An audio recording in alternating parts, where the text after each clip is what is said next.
Bonsoir à tous, je suis très heureuse d'être parmi vous ce soir pour cette grande soirée de lancement, même si c'est à travers un film vidéo interposé. Je voudrais vous présenter la plateforme pédagogique de la future école de Jean-Jacques, qui est une plateforme Moodle.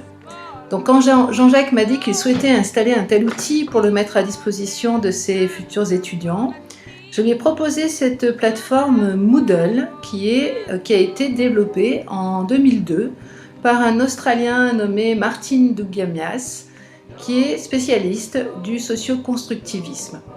C'est donc un outil pédagogique modulable qui peut prendre diverses formes selon les besoins de l'enseignant et de son groupe. C'est-à-dire qu'il va pouvoir mettre à disposition les outils dont il a besoin seulement et puis faire évoluer son cours selon les besoins de ses stagiaires.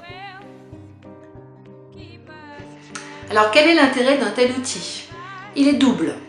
Tout d'abord, il permet de donner un développement numérique à ce qui se fait déjà. C'est donc un lieu de mise à disposition de ressources diverses, des banques d'exercices, des textes, des liens bien sûr vers des articles internet. Ces ressources peuvent prendre également des formes multiples, texte, vidéo, son, images. Donc tout d'abord, mise à disposition de ressources pour les participants. Ensuite, c'est également un lieu de collaboration pour les participants du cours, puisque la plateforme permet des outils comme les forums, les wikis, les chats et éventuellement des modules de visioconférence qui permettent une communication à distance de personnes qui suivent la même formation.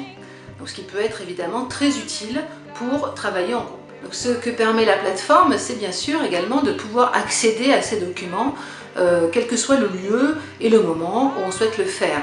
Donc c'est vraiment pour l'apprenant, l'accès à des documents et à des ressources à son rythme, un apprentissage. Alors, outre la mise à disposition de ressources, le second grand intérêt d'un tel outil est de permettre d'augmenter la pédagogie, c'est-à-dire de créer, d'innover de nouvelles formes, de nouvelles pratiques qui ne sont pas encore actuelles.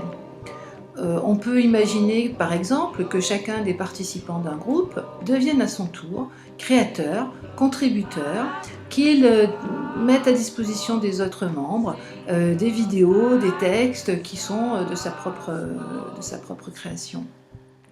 Ainsi, il peut contribuer à un véritable exercice d'intelligence collective et permettre à tout le groupe de progresser.